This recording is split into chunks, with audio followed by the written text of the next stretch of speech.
Among the many games man has invented, none is more dramatic or demanding than the sport of speed. Within this great game, there exists a climactic celebration that spotlights the essential dramatic qualities of this world and magnifies its unique demands to the breaking point. Down the chute again.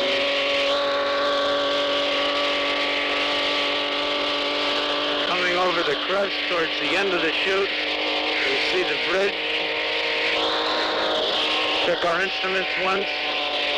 Apply the brakes. Down to third gear, up under the bridge. For the men who find quiet satisfactions within the raucous world of horsepower, there is only one way to play this game. They play the game for keeps.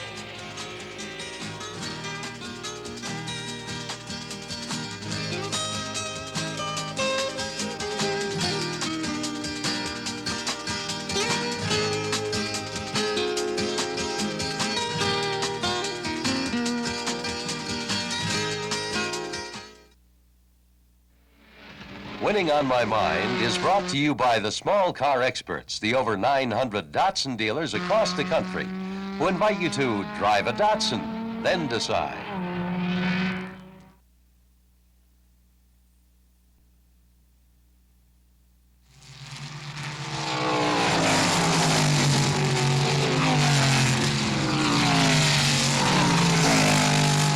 This is the end of road racing's rainbow.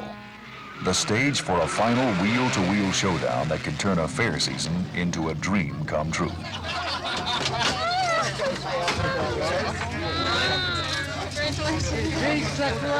This is the 9th annual running of the American Road Race of Champions.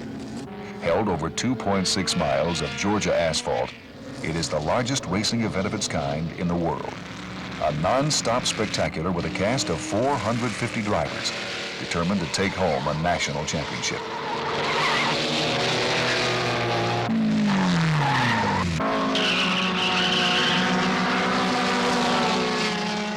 Each of these men earned the right to race for this moment of glory. For most of these veterans, the talent of the men they meet here is no mystery.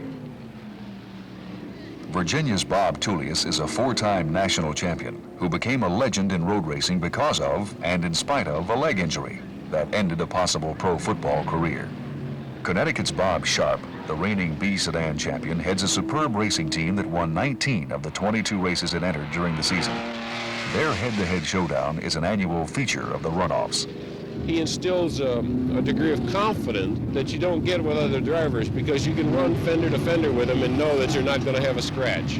And that makes an interesting race. When you race against Bob Sharp, you know that you're racing against a man who has studied being a perfectionist and has attained the finest degree of that I know of in this business. Racing against him means simply that I have to extend myself to his level of perfection and even beyond, and then let the mechanics of whatever is happening between our two cars take over. Well, it's a great thing to run against a guy like Bob Tullius. You know he'll never give you a quarter of an inch. He's a very, very hard-pushing, competitive driver, and you really can feel a sense of fulfillment when you beat him. We're very, very competitive out there. I wouldn't expect Bob Tullius to give me a quarter of an inch, and I wouldn't give him a quarter of an inch. It's really been a lot of fun over the years running against a group of guys that are most competitive on the course, but off the course we'll help each other out, or if they need to borrow a part or something like that, we all cooperate with one another. I think some of the philosophy is a feeling of accomplishment. You want to beat him fair and square. If he craps out and doesn't make the race, it's a pretty hollow victory. It was obvious there would be no hollow victory this year in C production, as Sharp and Tullius sorted out their last few thoughts. I approach it pretty much the same as I did the very first race I was ever in. I think that the only difference at this point is that I have less butterflies than I used to have.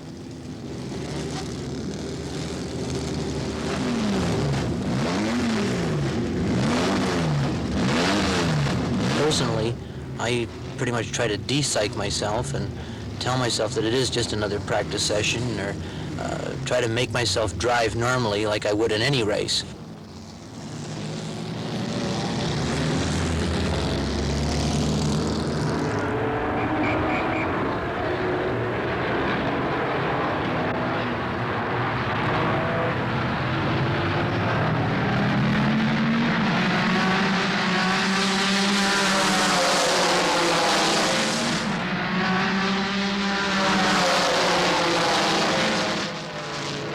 first few laps, this half-hour, 165-mile-an-hour sprint was anybody's race.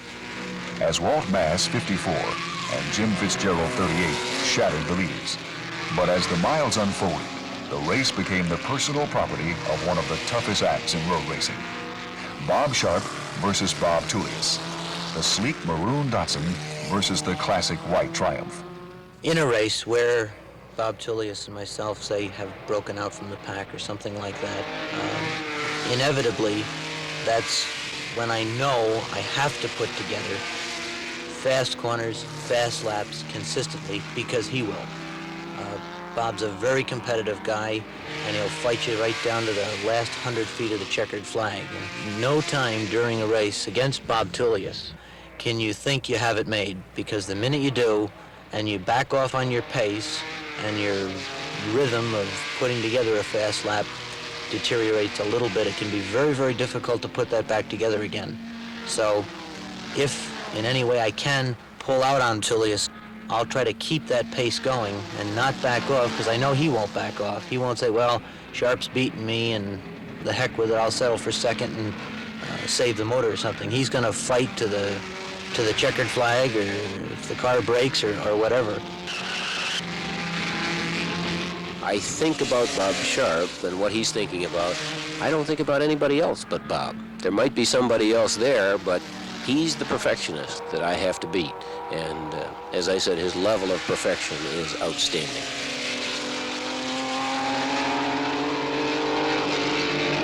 In the final analysis, a single tactical error decided this duel. After taking the lead, Tullius pushed a little too hard coming out of turn 9, and Sharp blew past for good.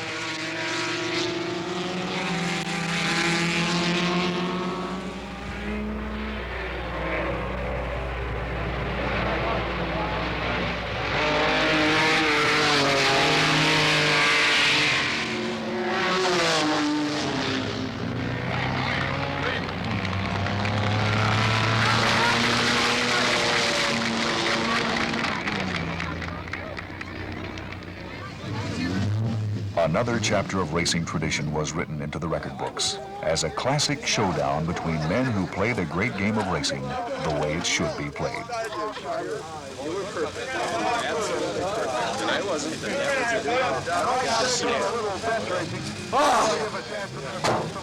Where's your dancing jacket? Nice relaxing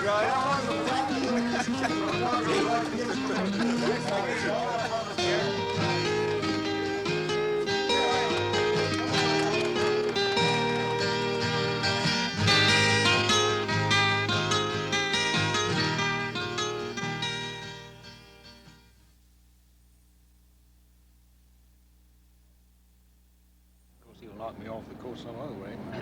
At 62, Harvey Templeton of Winchester, Tennessee is the current champion of Formula Volkswagen racing in the SCCA's tough Southeastern Division.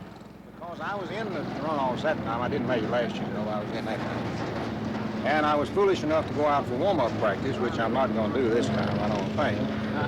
And came out of the bridge up there, and that was when I lost the brakes again. Of course, I just got into the wildest spin coming down that hill, went around about twice. How many laps do you think you stay out, you know? I should stay out about 4, I guess. Let the tires get a little warm. Well, the tires being warm don't make any difference. I'll come in about 3 laps. Well, if they don't float, you might as well stay out. Yeah, okay. Okay? All right. To an average observer, road racing is one sport which ought to be dominated by the quick reflexes and physical stamina of men in the prime of life. But no single definition captures the true personality of the American road race of champions. Way down there? Third on the grid is Harvey Templeton in car number 82. I believe that's a car of his own design and manufacture. He calls it a Shadowfax. Harvey Templeton is 63 years old, been racing for 7 years. He's done an incredible job. He's been in the Qualifying third against all comers, Templeton splashed into action as Road Atlanta turned into a river. What might have been wave after wave of relentless competition on any normal day quickly became a contest of follow the leader. In this case, Dave Weitzenhoff, number 67.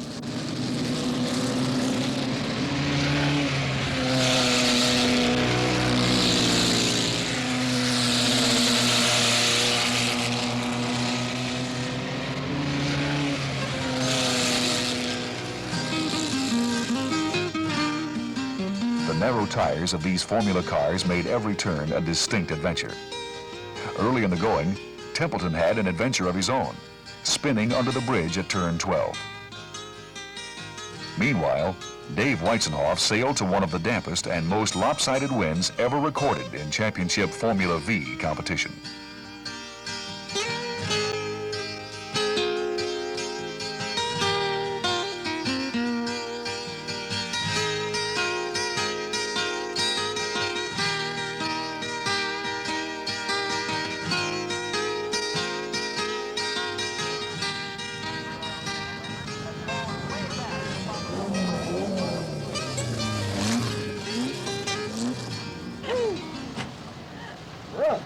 Templeton's championship dream was scrubbed for another season, washed away on a rainy winter day in Georgia. Just going too fast, it's wet. I went around 3 times, right straight down the middle of the road. Down in the dip over there. How did you manage to get people to miss you? I just happened to be nobody behind me real close, I guess. I would just zip, zip, zip, zip. Yeah, the back ones just don't hold, do they? Yeah, they just lock up and you just plow right up. You just can't do it. There's no way to race in conditions like that. I've always said that the best part about racing is when it's over, and I still sort of hold to that. The best part about racing is when you run a Templeton good began a race. career in racing at 56 and immediately became competitive. The career of West Coast production car challenger John Woodner followed a more traditional pattern. The thing that started it off is that I've wanted to be a racing driver ever since I was a kid, 6 years old, 7 years old. And it's always been exactly what I wanted to do. There's never been any question in my mind. I've tried to analyze it a couple of times, and there are thousands of, explanations one can make up for it from a Freudian point of view or any other point of view. But the simple fact is that I just enjoy doing it. I should say that the best part is when it's over. It's a very tension-filled way of doing things. I get the greatest satisfaction out of racing against other individuals. Starting from the pole position in F production, Woodner patiently attacked the unforgiving Road Atlanta course.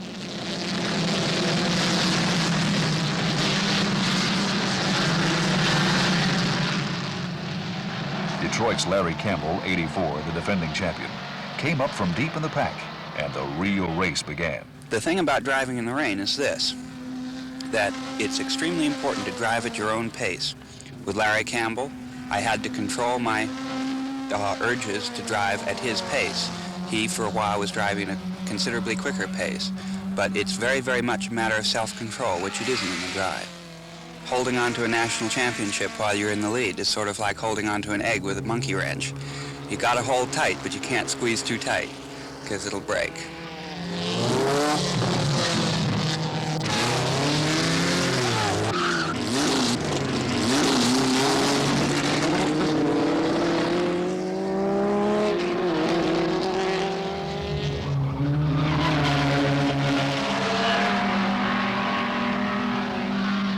Waiting until the final moments to make his move, Woodner was first past the bridge and made it stick.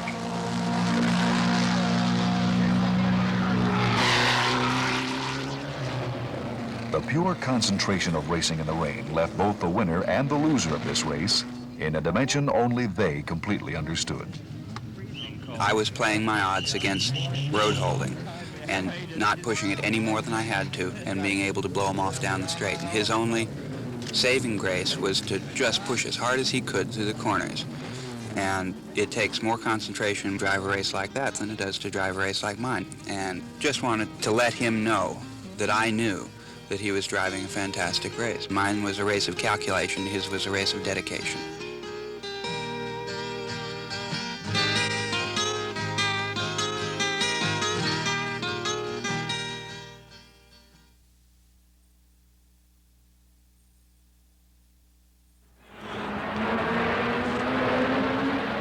There are few challenges mechanical man has devised that are as intensely satisfying as the sport of speed.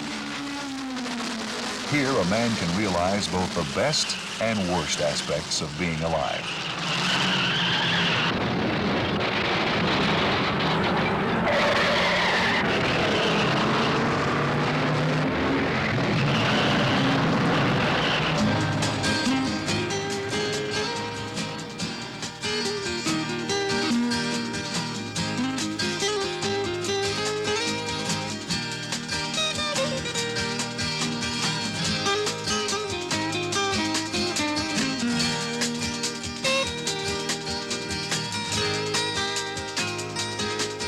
defeat appears in a variety of forms, sometimes turning a man's dreams of winning into wreckage long before the final test.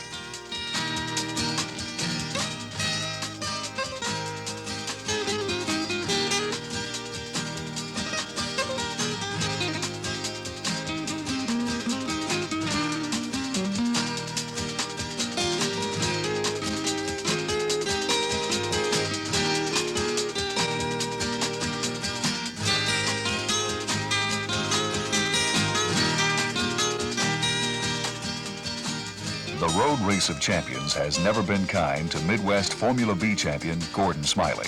In qualifying, a high-speed flat tire sent him back to the pits with a wrecked car. You got into it backwards then. Right. Hit on the right rear corner. Everything just absolutely stops. You're going fast, and the next thing you're completely dead stopped. And you just think, where am I? You know, it really stuns you momentarily. 2 days later, Smiley was back in contention, just in time for the Georgia monsoon season. We've been so successful from one standpoint here and just so horribly unsuccessful from other standpoints.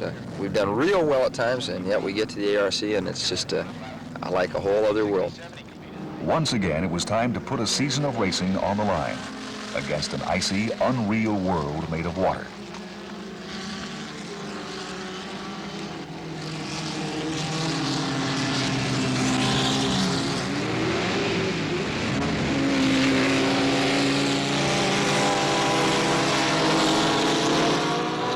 Only 3 laps into the Formula B final, and Smiley skated out of contention, splashing into turn 1.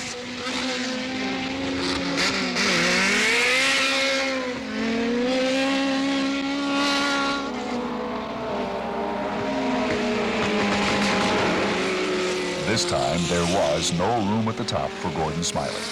But there would be other years. The men who go racing have a common affliction. They don't know when to quit. I think that the real fascination in racing is that it gives you an experience that just can't be achieved anywhere else. That's probably as hard a thing to describe as there is. It's kind of like describing making love, but it's a fantastic experience. For other challengers, the runoffs have been a gold mine. Atlanta's Bob McQueen pushed his hot little Datsun 2000 to a national deep production title last year and defended his #1 status from the pole position. A half-second victory in 1971 earned McQueen the Close Shave Award, and this time around, things were even tighter.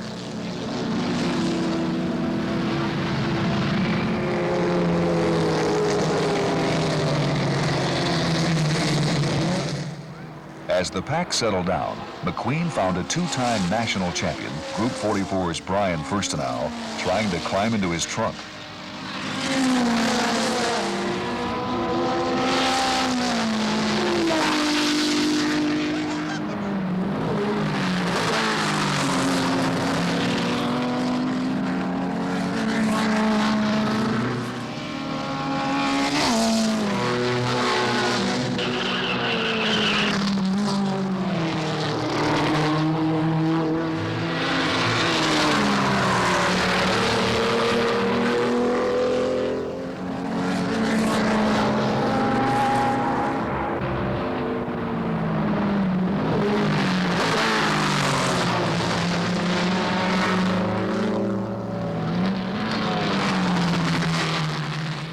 Furstenau pushed his Triumph to a new lap record averaging over 92 miles per hour. But McQueen refused to wilt, winning by 0.2 of a second.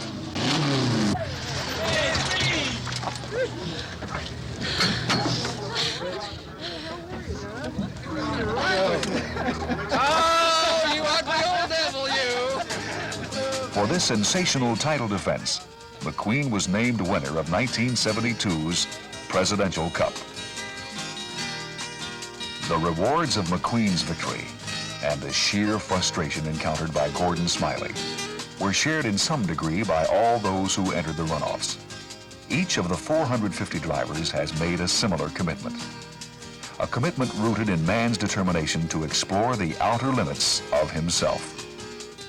Whatever the tangible results, each man won a prize. The mysterious, intangible rewards of having raced.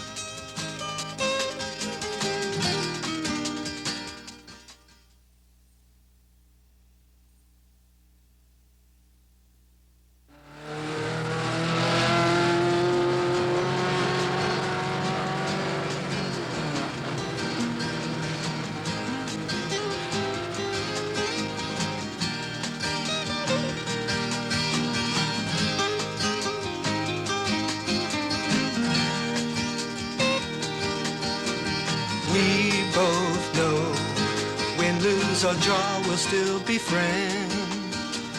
But for now, let's just forget it, 'cause here we go again. What's yours is yours from start to finish. Same thing goes for what is mine.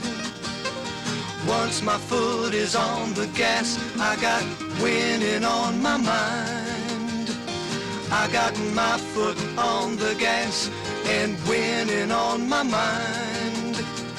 I got my foot on the gas and winning on my mind. I got my foot on the gas and winning on my